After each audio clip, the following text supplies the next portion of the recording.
Alright, working on the 1997 Oldsmobile Cutlass Supreme SL. In the beginning tonight, I realized that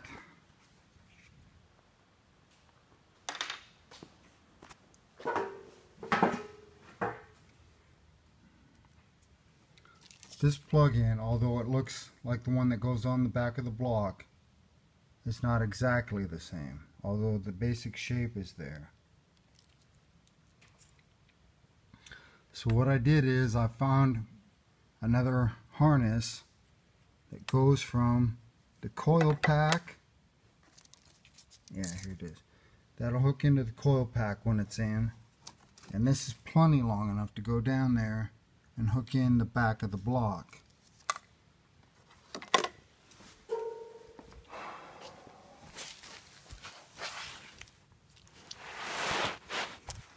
So, and this was extremely difficult, although I did get it done, because it plugs in right there.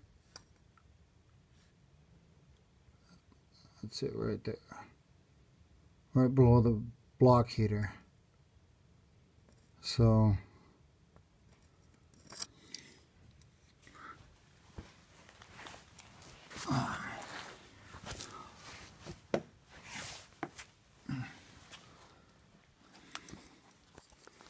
what made me think about that is, in finding that, was actually the fact that I realized that what that's for, it's the tachometer lead.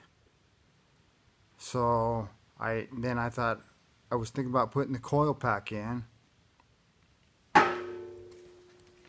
and the coil pack here, you know, these modern day coil packs, it's got a brain in it, and that brain probably wants to know where number one piston is. In fact, we're probably going to need to know where all the pistons in, but of course number one. And with the tachometer lead, that's the other end where it plugs in, right there. It would be able to know where all the pistons are.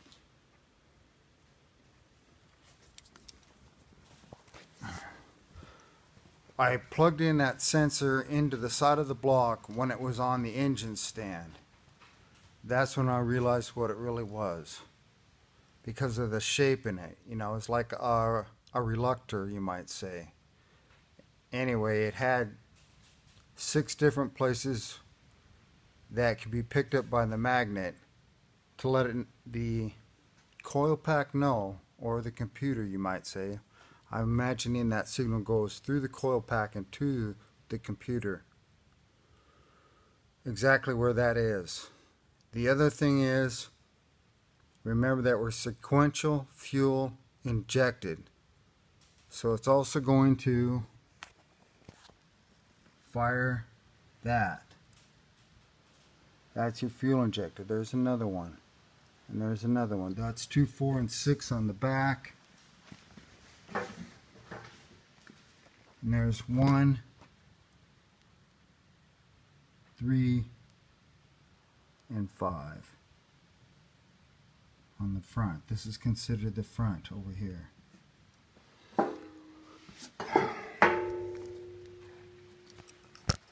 Also tonight, I set the fuel rail on. I also hooked up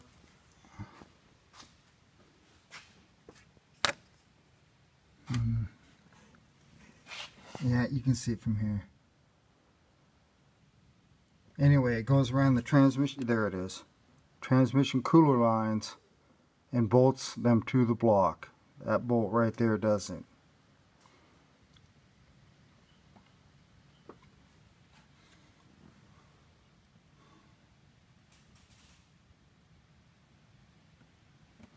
After putting the fuel rail into place, getting it all polished aluminum again, I decided not to put the bolts in because, as you can see, my exhaust crossover isn't in yet, and I'm starting to get too much stuff in the way of that. So I'm going to leave these fuel lines loose and go to that next. But before that,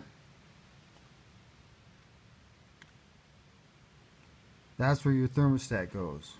Okay, so I'm going to put that on first, and then the exhaust crossover and anything else that could be buried before I hook up the fuel lines and continue with the fuel rail. Just in case, I can just pull that out pretty easy that now, although I don't want to. But at this point in time,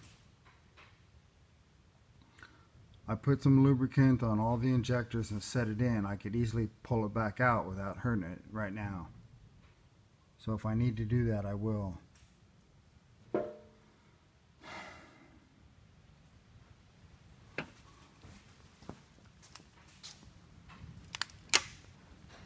So I only had a couple hours at the shop tonight, and as you know, I like to detail and polish every part before it goes on. That's, you know, why the fuel rail came out looking like that. Brushed it all up nice. The idea is simple, you know, make it look like a new car or better. Otherwise you're wasting your time.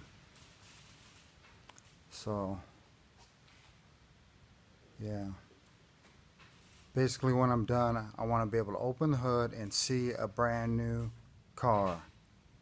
That's the whole point. So we're getting there. We got a ways to go yet, but you know, it won't really be that much longer before I'm driving this. That's going to be sweet. But for now, this is John Rudy with Rudy Racing, signing off.